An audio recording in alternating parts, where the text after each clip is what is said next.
The word gravel understandably causes some eye rolling when bike companies connect it to product that looks and sounds an awful lot like stuff that has already been out there. Like a gravel bike. Isn't that just a 90s mountain bike? There's gravel kits now, and even gravel helmets. But we are going to dare to tell you about a gravel-labeled product that you should consider for the LT100. Oh, Hottie, I have told you before, I don't have a gravel bike, and if I wind up in a gravel race somehow, I'm just going to ride my mountain bike, and I'm going to use my mountain biking gear to get through the day, but fine. I'm going to try hard to keep my eye rolling to a level 7, as you suggest gravel-type products for use in the Leadville 100. Okay, here goes. Shoes. In fact, they are shoes from our friends at Shimano. The model I speak of are the R6 800s, and Shimano does call them a featherweight gravel racing shoe. Okay, shoes are fine. I love my Shimano's shoes. I ride with the S5E07 XC9 shoes anytime I'm on the dirt. They're super stiff, they fit me great, and they are mountain bike shoes. Understood. But here's the deal. The RX 800 is a mountain bike shoe of sorts, just minus the toe spike holes. And since we won't be needing toe spikes at Leadville, why have the threads for them, right? What you end up with, without those threads, without those holes for toe spikes, is a lighter shoe, 30 grams lighter per shoe when compared to your XC9s. Now, your XC9s rank slightly stiffer, but the RX 800s are right there with stiffness, and they're certainly lighter.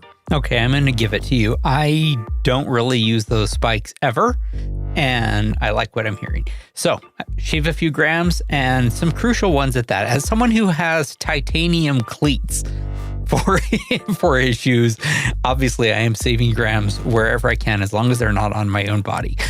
Rotating mass is always something you want to cut. Fatty, you got a good thing going with your XC9, so you'll probably want to stick with them.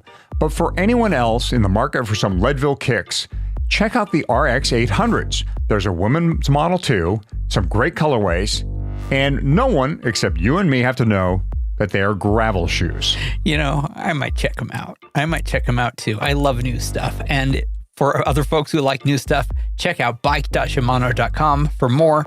And thanks to Shimano for being the title sponsor of this show. 3, 2, 1.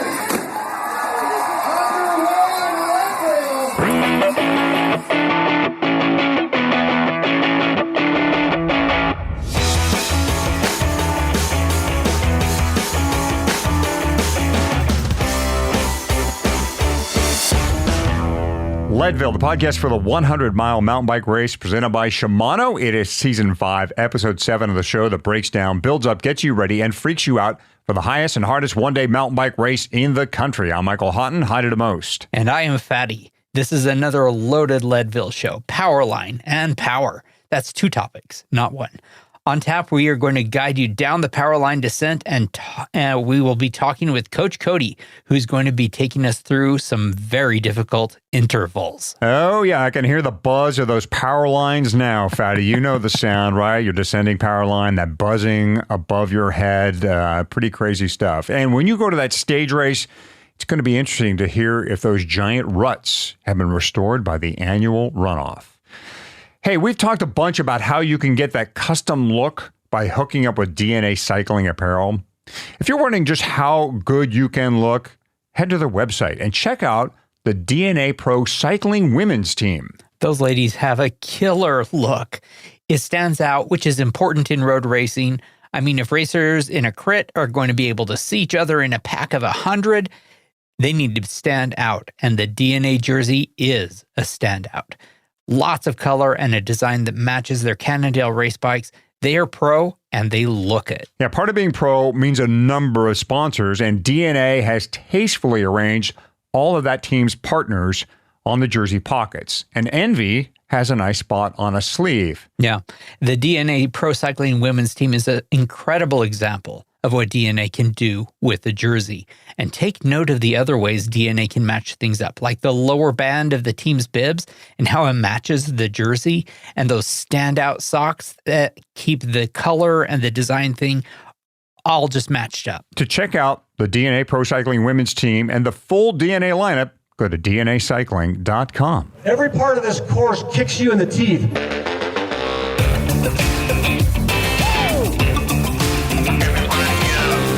This is The Course. We're talking you through what you need to do to have the best possible day, August 13th, from the shotgun blast to the moment you roll up the red carpet and the 105 miles in between. Last time on the course, we rode up from the St. Kevin's Climb to the Carter Aid Station, down Turquoise Lake Road, and up Hagerman's and Sugarloaf. Yeah, you're 19 miles into this race now when you finish the Sugarloaf climb, and at the top of the second highest point in the race, 11,000 feet or so here. At any other race, the climb you have just done and the altitude you have just reached would be celebrated as a massive accomplishment.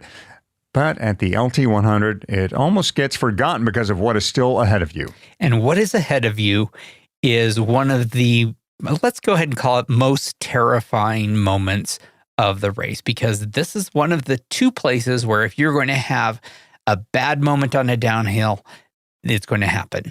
That is negative thinking, and I'm going to put it out of my mind. The fact is, you have gone 19 miles. You've got 86 left to go. You've got a climb that is going to take you 1,300 feet higher than you are at this moment. But we're going to get to the iconic Columbine climb another time, because this episode, the course is all about heading down. You're about to descend from 11,000 feet to 9,600 feet. That is 1,000 feet lower than than the town of Leadville, the place where you started the race at. And you're going to do all of that in under 4 miles. Before you plummet back to earth, it's worth noting that right around mile 19, between finishing your big Sugarloaf climb and beginning the Powerline descent, you got a minute or two here of relatively flat, easy riding. And this is a great opportunity, like we always say, to eat and drink. Yes, stuff something in your mouth, guzzle something down quickly, because you're going to need it. You're not going to have your hands in a position where you can grab a bottle or a gel. So do it now. Once you begin the Powerline descent, those will be off the menu to you till you hit the pavement. And you'll hit the pavement eventually. So just don't miss this chance, again, to eat and drink. Yeah. Objectively, you're not going to be on the Powerline for all that long. It's, for me, I checked my Strava. I was descending from the top of the Powerline to hitting the pavement about 11 minutes. And, fast descenders, people who are actually really good at this, they're there for much less time, and they are constantly passing people like me. However, one kind of rider I always do pass when I'm doing this race are people who are on the side of the trail fixing flats. Sometimes that is just bad luck. Sometimes, however, it is riding a bad line and bashing a rock. I've seen, I don't know how many people over the course of my 20x times I've raced this, but people will execute a bad pass, hitting some very square embedded rocks, and boom, it doesn't matter how good your rims are. It doesn't matter how good your tires are. It doesn't matter how much sealant you have. A good hard snake bite will cut through it all. And then you are fixing your tire instead of racing. So don't be imprudent with how you pass, and watch for the best, smoothest line you can take. Yep, the famous fatty line in the Race Across the Sky movie. I always make a game out of counting how many people have a flat on Powerline, and that number is always 5 or more, I think was. And has that number stayed the same over the years? I don't see as many as I used to. Sealant has gotten a lot better than it used to be. Tires have gotten better. NV wheels, we'll get to the ad for them in a bit, but the fact is the nice round hookless bead or hookless rim just makes it so that you don't flat as often. One other non-ad that I'm going to go ahead and add in is I actually just a few minutes ago finished putting in new sealant into my tires, and that is the Silka Ultimate Sealant. And that stuff, it was kind of amazing. I started picking out thorns out of my tires. Well, these are not brand new tires. It's just new sealant. And it was just amazing how instantly every single one would seal. Boom, boom, boom. So I don't know. It's Silka, our Silka Marginal Gains podcast is kind of a sister show, and we can't help ourselves. But yeah, I'm big fan so far of that sealant. Yeah, better tires, better rims means generally fewer flats. And of course, it really doesn't present a lot of thorns or hopefully not a lot of foreign debris on it. And it's just really the rock bash you really have to be concerned yourself with. The other thing you want to watch out for. But there are tacks, right? I mean, that is one thing that has unfortunately become an issue out on the Leadville 100 course is there's some ne'er-do-wells who want to scatter crud, glass and tacks out on the course. And good sealant will take care of that better than just about anything else. Another thing you want to watch for, and you won't be able to ignore it, and that's this morning sun here. The morning sun is glaring in your eyes. You get two things going here. You get a low sun that's glaring into your eyes, and you get dust as well if it's been dry out. And that combination will create a pretty annoying glare that makes vision compromised. So your trail focus needs to be 100% here. You really want to keep your eyes on the ground, looking down trail, as well as the other riders obviously around you. But you really want to be focusing on picking up the trail because vision will be compromised. And we said this before on the show, along with pre-riding Kevans and maybe Sugarloaf, if you can, go ahead and ride up here, but do so, again, on a pre-race or a recon ride. Do so about the time of the morning you expect to go down Powerline so you get an idea of the vision issues up here, which, again, can, at the very least, slow you down, at the worst, cause you to fall down. Yeah, what you're saying is very much an extension of the drum beat we have beat for 5 seasons now, which is try not to do anything new on race day. And that includes try not to be riding a technical part of the course for the first time on race day, and try not to be riding it for the first time at the time you're going to be riding it, right? So yeah, do it in the morning if you can, because you're going to be hitting this thing about 7:30, 8 in the morning. Try to ride it at 7:30 or 8 in the morning, sometime earlier in the summer or sometime in the couple of weeks before the race. So absolutely agree. Now let's talk a little bit about how this part of the course gets broken up. I think of it as in almost as 2 different descents, Hottie. When you turn off of the Sugarloaf road, the Jeep road, you're turning suddenly downhill, and for, I don't know, about half of it, it's hard to measure, but it is rocky, chunky, bendy, very much 4-wheel drive double track. And there is going to be a resorting effect on the field because good climbers have had their moment now, right? People like me have had chances to get in front, and all of a sudden there is a big descent where the good descenders are now getting their turn. And that is great. Everyone is great at different things in this race, and very few of us are competing against each other. So I'm not going to be throwing any elbows to the guys who are passing me. But if you are one of the fast descenders, make sure to watch out for the folks who are great climbers, but maybe mediocre descenders, and give them a shout. Let us know that you were coming by on our left. Tell us to hold our line. Tell us you're coming by on the right. Tell us whatever we need to know so that we can make your pass as clean and as easy as possible.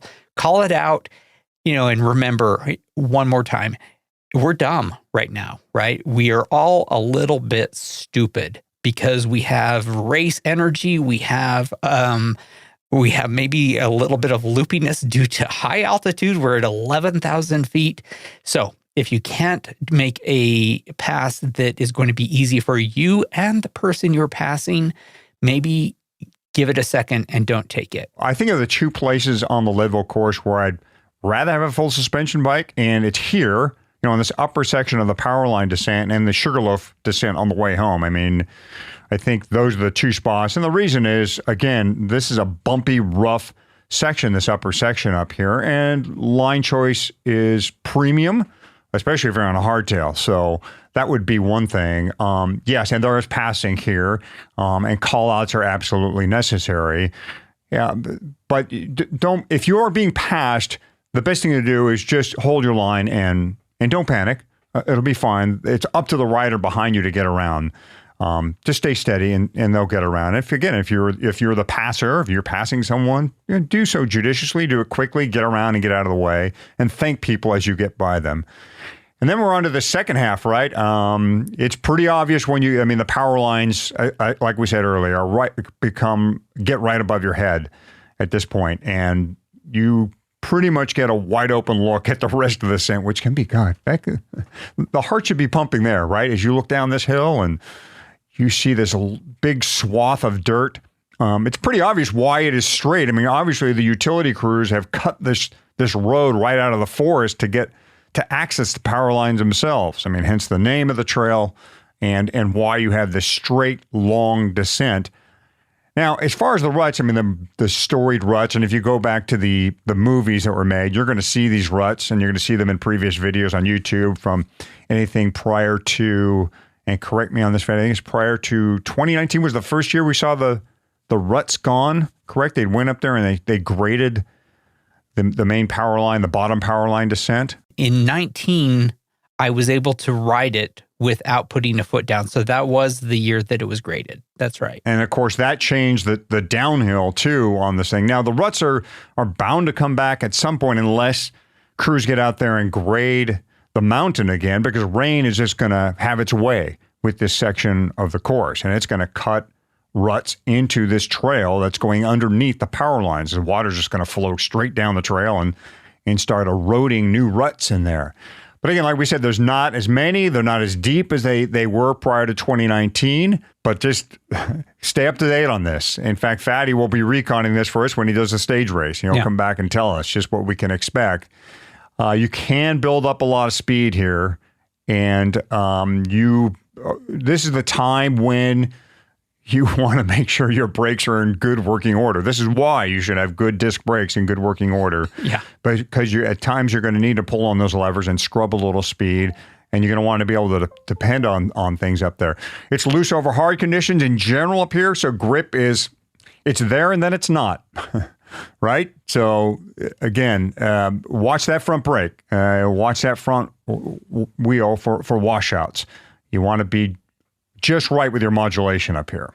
You absolutely do. And you never want to be going so fast that you can't bring it back into, into something where you can make a decently sharp turn. There is, in fact, one completely unbanked right-hand curve toward the end of the descent when you are frankly hauling ass that you will want to be able to bring your speed back under control so that you don't continue going straight when the trail has turned right. Be careful with that. And the trail does get super steep. For the final minute or so before you do a banked left-hander, it feels like you're practically doing a U-turn, but it's more of like, I would say, 140 degrees. And you blast down a very straight fence line. You are with that behind you, and you got to watch for ruts again on that very straight line heading down by the fence, because rain will cut a sharp, wheel-eating erosion line. Follow the line that you see, and because there will be good lines for you. People have been riding this trail for the days and weeks ahead of this race. There will be a good line unless there's been a rainstorm the day before, in which case all bets are off and everyone rides safe, right? But you are going to be seeing the famed creek crossing from the Leadville movies, except it's not something that you have to ride through or ride over anymore. There is now a pipe under the ground, and there is just a dirt road. To be honest, I'm happy about that. I hated having my chain be all gritty and gross for 85 of the 105 miles, and then a quick right-hand turn after a quick uphill, and that puts you on pavement. Take a big deep breath, because with any luck, you have just gotten down the power line unscathed. You're 23 miles into the race at this point. Just 82 more to go. Easy. And on the next installment of the course, the best opportunity you'll have in the entire race to go fast while working smart. Our friends at Envy are celebrating. Envy wheels, bars, stems, seat post, and frame were under the men's winners of the Belgian waffle ride. The rider was Alexei Vermeulen, but the bike was, a little bit of a mystery. Yeah, Envy road bikes have been out there for a while, but the one ridden by Alexei looked a little different, and had a lot of us guessing just exactly what it was. So instead of guessing, let's go with what we know, and that is Envy has 2 custom carbon road frames, one with road race geometry and the other with road endurance geometry. That's right, I said custom. Riders can work with Envy to get reach and stack just the way they want it. Tubes are custom cut to fit your dimensions, and that is awesome. Yeah, we are still waiting on that custom Envy mountain bike, but it's good to see that an Envy drop bar bike has got the goods to survive the rough and tumble Belgian waffle ride. And while I'm talking about Envy athletes, on the women's side, Lindsay Stevenson, my niece, scored a 7th place, and I'm very proud of her. Congrats, Lindsay. Like Leadville, the Belgian waffle ride is a very interesting scene when it comes to bike setup. But in both races, one thing is for sure. You are better off with Envy beneath you than without. Learn more about the complete M-Series lineup at envy.com. That's ENVE.com. Hi, I'm Cody Waite with Waite Endurance. We're going to be demonstrating the aerobic strength intervals. 3, 2, 1, start. Crank it really hard for the first 5-10 seconds.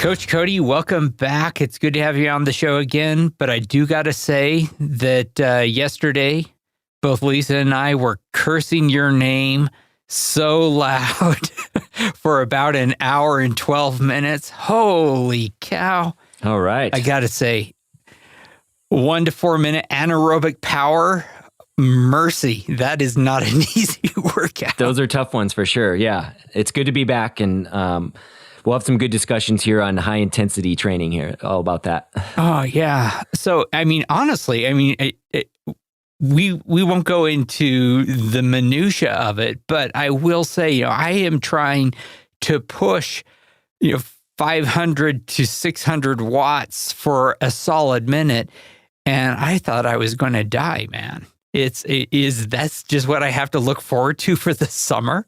Those are some big numbers. So you're clearly in good shape. And so the sad part of it is more powerful you are, the more power you got to do in training. So you reap what you sow, I suppose.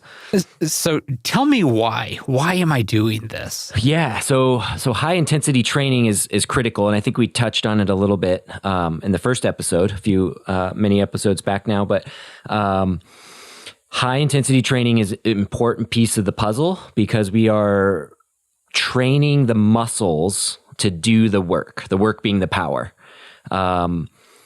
Low intensity training, all the aerobic training that's in a training program and usually comprises a large portion of a person's base training and all that, trains the cardiac system, the heart muscle, the lungs, the blood vessels, all that to deliver move the blood around, deliver the oxygen to the muscles. But it's the high intensity training that's really targeting the muscles to do work, to do the high power.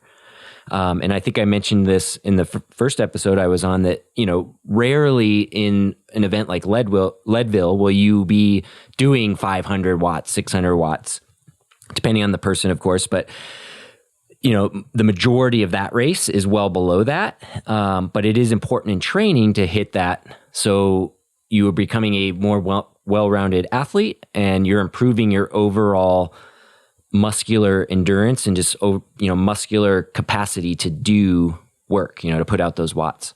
So we're about 3 months out now, Cody, and this high intensity work that Fatty is describing is this going to start backing off soon? And is our focus going to move more towards longer distances? How does this play out for us? Oh, for sure. Yeah. We'll spend the majority of the training program that we put together focuses on like the lower intensity aerobic endurance. Endurance is, the most important thing when you line up to an event like Leadville. But hitting a little bit of those high intensity sessions along the way is super critical. So in our program, we start out, at the top end of training, like the highest intensity. Sadly for Eldon, he's diving straight in, face first into these high intensity intervals. But the way they're designed, hopefully, is that they are doable. And as the program progresses, we're going to gradually lower that intensity But as we do that, we'll gradually increase the duration at which you hold these high powers. And these high powers will become moderately high powers to moderate powers, as we work down the energy system chain. But the durations will go from very short, 15 seconds to 1 minute in the anaerobic power interval cases, all the way out to, we'll be doing some 30-minute long intervals, way down the road, but that'll be at our aerobic threshold. It'll be a very, sustainable pace, many weeks into the program. Right. Fatty's a single speeder. He willingly tells the world that, which means he runs at a very low cadence. In fact, even when he's on a gear bike, he runs at a very low cadence. He's a masher. That's what he does. That's how he pedals the best. And in fact, for a lot of the folks who show up at Leadville, the climbs are so steep that low cadence is just the deal. Like, you're just out of gears and you're mashing over your gear. At what point in your training is it past? I mean, big gear work is something that a lot of folks, experienced cyclists, do. It usually happens in the winter. Is that window passed for Leadvillers now, or will you introduce some type of big gear work at this point forward in the training? Great question. Yeah, big gear, muscle tension work, aerobic strength, I like to call it, is actually a favorite of mine personally. It is something we focus a bit more on in the base season. However, depending on the rider, and I would say that Fatty is in this category for sure, we'll definitely be including some big gear strength work after doing some intervals. Once we get some, intervals into Fatty's legs here and kind of soften them up, tenderize them a little bit with some of these anaerobic power intervals, then we'll have them we'll transition to VO2 max intervals. And then after doing a set of VO2 max intervals, have them do some, 4x4 minute big gear, muscle tension type of intervals. And those are obviously valuable for a single speeder. But like you said, Hadi, I mean, there's just points on the Leadville course where cadence is going to be low and you're going to be muscling your way up those climbs. So that is a piece of it as well, for sure. Yeah, the question for a lot of us a lot of the time on this race is not what cadence we're going to be turning, but whether we're going to be walking or riding. Right. I mean, that is at some point for just about everyone, the option. For me, it just comes a lot sooner. Yeah, I can't imagine on a single speed. Hats off to you. It's no more painful. It's just differently painful. Okay. So tell me what are we looking at in terms of a good productive workout right now this time of year?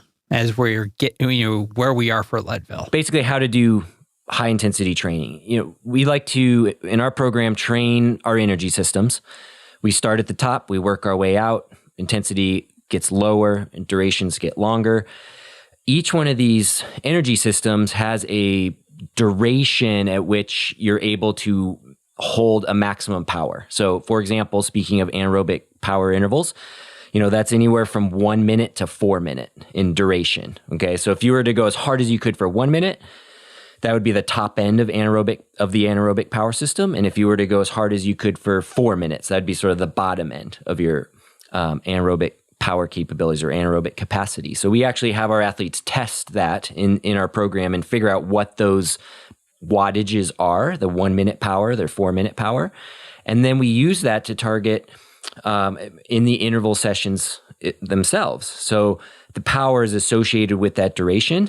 So we, instead of having riders I want you to do, 1 minute at your 1 minute maximum power multiple times, which really by definition is basically impossible, because if you go as hard as you could for 1 minute, you're not going to be able to go that same amount again, even with, maybe if you recovered for an hour or something, maybe, but, in a training session, you're not going to be able to hit that again.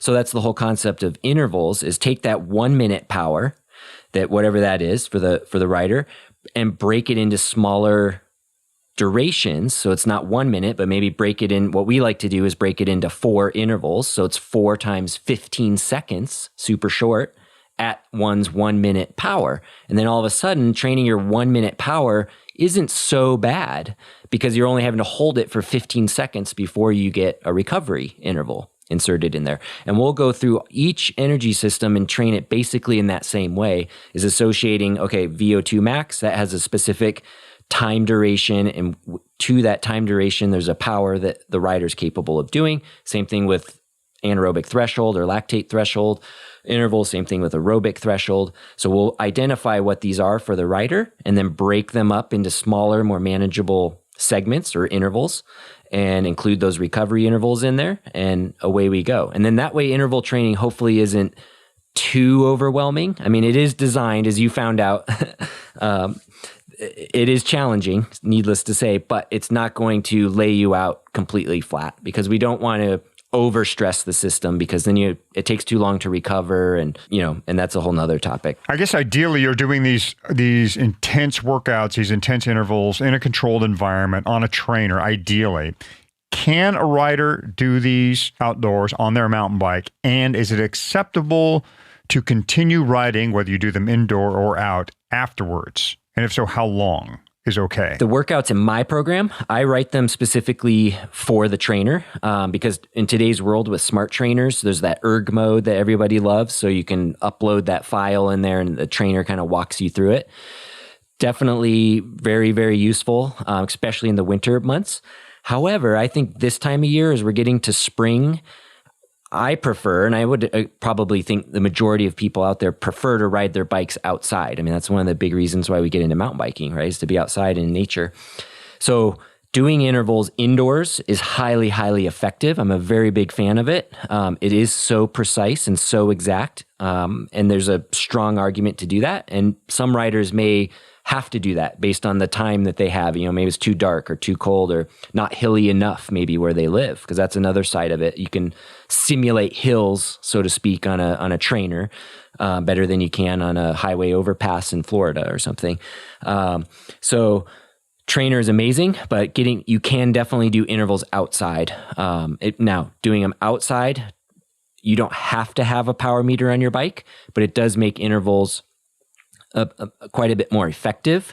But there are ways to go more by feel, the classic RPE, perceived exertion rating, and things like that you can do as well. So, and as you get closer and closer to race day, I'm a big proponent of let's make our riding, our training as race-like as we possibly can. So like on the mountain bike, we're going to race, let's do the intervals on similar terrain if available, depending on where you live, I suppose. And getting more and more specific as you go. Then the second half of your question was riding after intervals. And I think that's definitely a great option, especially for riders that have time for that, and also looking to expand that aerobic volume. So after intervals, depending on the types of intervals, so the shorter, like really high intense intervals with a lot of recovery, after those, if a rider has time, I'll often prescribe those aerobic strength or muscle tension intervals we previously spoke about. It's a good time to do that during those. When we get to the point where we're doing longer, like moderately high intensity type intervals, like our anaerobic threshold, lactate threshold, we're pedaling long segments, 16-minute intervals around FTP, that sort of thing. Those are pretty tiring. So after those kinds of rides, I would just recommend riding at a much lower aerobic pace and just kind of cruising along if you have time. But that's a great way to sort of stack a workout. You get your intervals in, and then you can add some extra riding and expand that aerobic volume. And I would add that it is also a good way to keep you from burning out and stop having fun, right? That it is, I mean, we train to get faster, but we ride our bikes because we love bikes. And it is just nice to, at some point, just do a little bit of riding for fun. And I love that you can have both in the same ride and not just lose your sense of enjoyment of riding because you are working hard to have a great day for this important, but still just one day in this race. Yeah, absolutely. Absolutely. Keeping it fun is definitely critical. Well, one thing, Cody, you didn't mention there regarding doing outdoor intervals, and I'm going to take a leap of faith here, that using a heart rate monitor, for what I have found at least, if you're doing intense intervals, especially short ones, is that heart rate just lags too far behind to give you a reading of whether or not you're reaching your goal there, and you're better off with RPE at that point. If you're really just trying to slam a 15-second, zone 5 interval out, just go by feel because the heart rate's going to lag way behind. Is that where you coach your athletes at? If you're outdoors, no power meter, just go on feel? Yes, most of the time. You're spot on. I mean, anything shorter, under, say, 2 minutes, heart rate's going to lag significantly, and especially like 15-second intervals, 30-second intervals. It's really going to lag. So it's basically useless at that stage of the game. Now, for those medium to longer distance intervals, heart rate can still be valuable and something we would encourage our riders to use. And then also along similar topic line, when we train, even if you do have a power meter or a smart trainer and you're training with power, I've seen it in the past where riders will just say, okay, I've got power now. A watt is a watt. Heart rate, I don't need that anymore. I'm just going to train by the watts and I'm going to do the work. And in my personal opinion of working with athletes over many, many years is that you need both. You need the heart rate monitor to go along with the watts. So you're doing the work, the watts, because you have the power meter, but the heart rate monitor is telling you how hard is this on your body on this given day, during the workout to achieve that workload.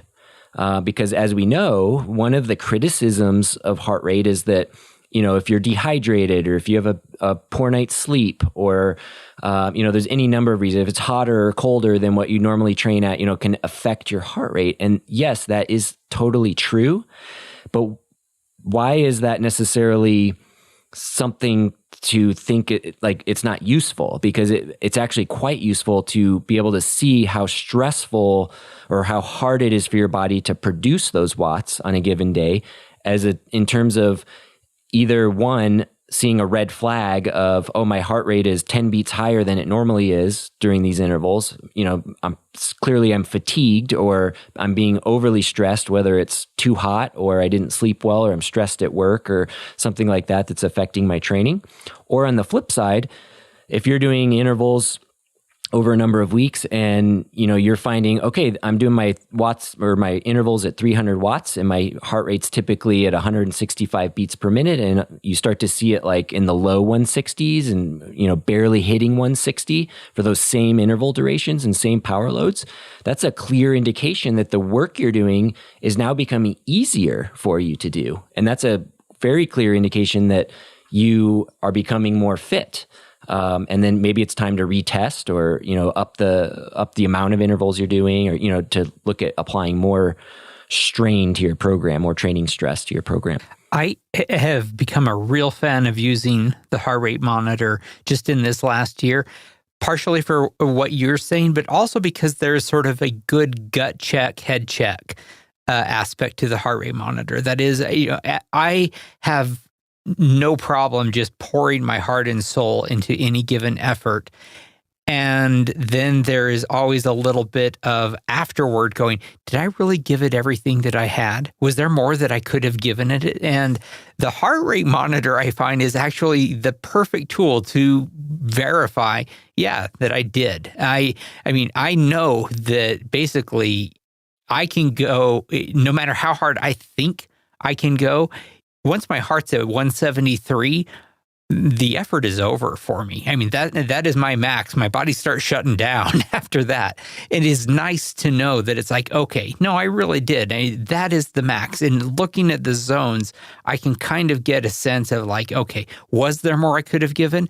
No, my heart says that I was giving it more or less what I ought to be giving it at that moment. In fact, you'll remember the story from last season. Another great reason to wear a heart rate monitor is the reason our buddy Michael Iddings found out that it indicated to him that he was having a serious health issue. He was trying to work his normal workload and his heart just wasn't responding.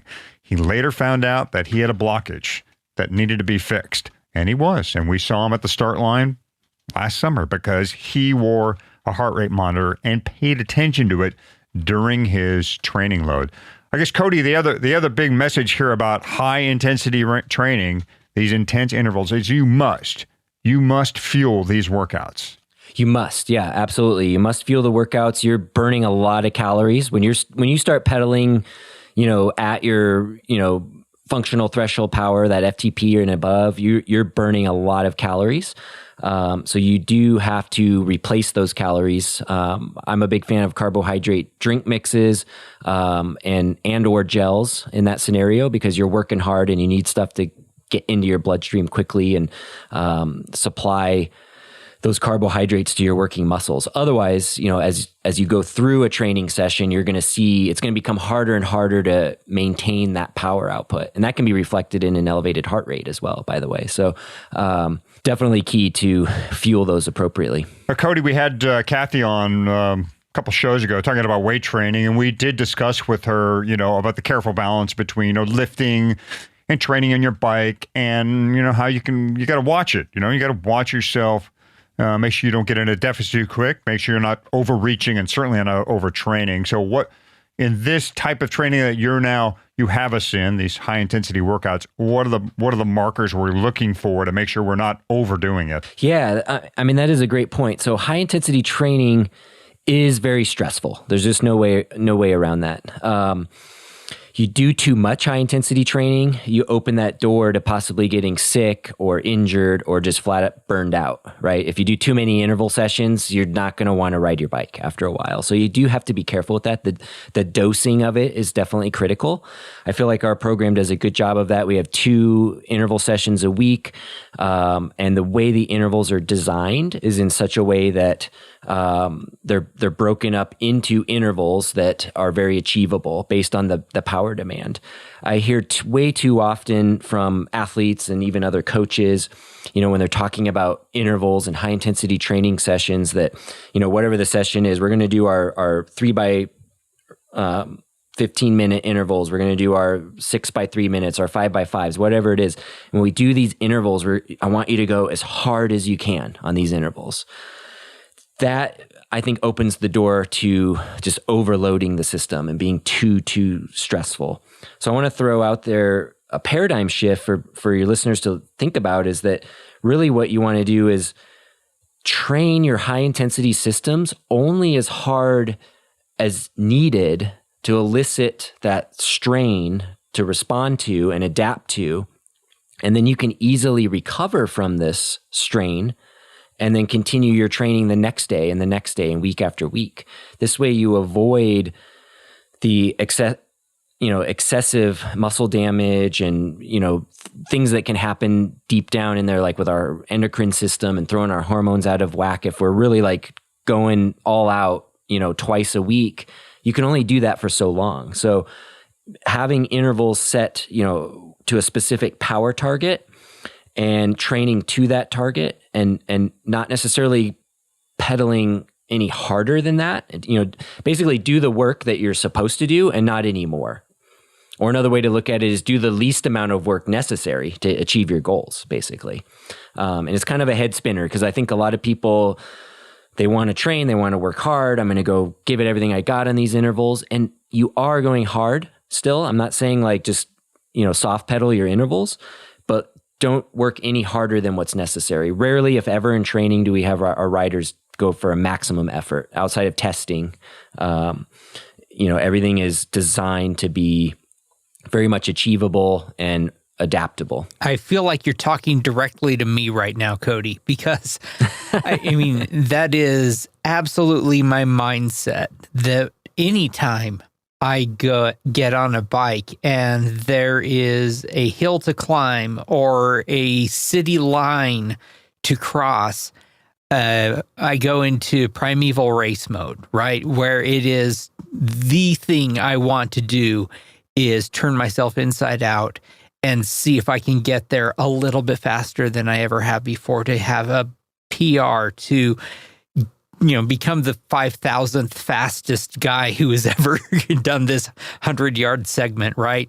It's hard to thread the needle you're describing, where you are going hard enough to make a difference, but not so hard that you ruin yourself for the next week or 2 weeks, or for the whatever distance of future.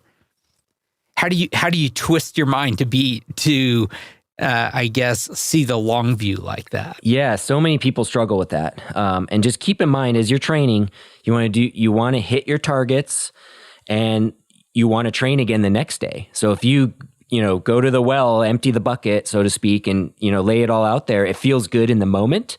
But how do you feel the next morning, right? Or the next time you get on your bike, maybe not so well, right? If you've gone as hard as you could the day before. So go just as hard as you need to go to achieve the workout goals. And then the workouts are designed in such a way that you're going to recover relatively easily from that. You're going to grow stronger. You're going to feel better the next day. And it's going to keep that consistency going. Because ask any coach, they'll say, consistency is the name of the game. You got to put in the work. You got to be consistent with it. You don't want to overdo anything. And that goes for long rides too. It's like if you're used to riding 3 hours as your long ride, and it's like, oh, I'm going to go do a 6-hour ride with my buddies this weekend. That's going to probably lay you out for several days, and you're going to miss some training, right? So instead, build up to that long ride. So it's a similar kind of concept of doing just enough to create that stimulus to respond to or recover from it, and then you're ready for the next day for another response. Train smarter, not harder. Exactly. I hear you, but the caveman in me is hard to deny from time to time. Some great advice, Cody. Always great talking with you. Yeah, I really enjoyed it. Thanks again, guys. And when we speak again in a few weeks, we'll talk about the other end of the spectrum, the low intensity side of things.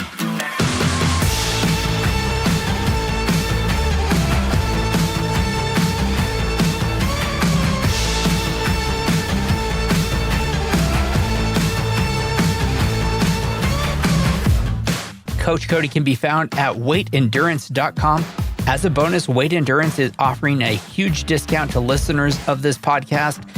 Get started with a $100 discount off his $600 training package. Email him at cody@teamwaite.com. And it's worth mentioning that Cody's segments on this program are brought to you by The Feed, which has a great program for our listeners. Every training session needs fuel and recovery, and that's where The Feed comes in. How would you like $80 to spend on any nutrition brand or product that fuels your training and racing? Right now, you can get $80 in annual credit at The Feed. The Feed is the largest online marketplace for athletes to shop sports nutrition, high-performance supplements, and recovery gear. You need to make your workout even better. Claim your $80 annual credit at thefeed.com/Leadville. Register your email, verify your phone number, and then you can get your first Feed credit of $20 to spend right away. Let's put a bow on this episode. And again, thanks to Coach Cody for his expertise. Fatty and I are on social media. On Twitter, it's @FatCyclist. And on Instagram, it's @Michael Houghton. Of course, we are both on the Facebook Leadville 100 Mountain Bike Participants page. And if you want to have an extended conversation, join our Slack channel. You'll find a link over at leadville.fm/Slack. If you like this show, go wherever you listen and give us a 5-star rating. Please write a review to see all the ways you can find this show. It's leadville.fm. Yeah, please tell your racing friends too. Word of mouth is a great way to tell folks about the show, and it's the one we really appreciate. Remember, this is an independent podcast, so telling your friends is the biggest compliment you can give us. Absolutely. Good luck in your racing, in your riding, your recovery. Thanks for listening, and we're going to see you real soon at the starting line. This is our Green Corral rolling out. Green Riders looking good, looking strong.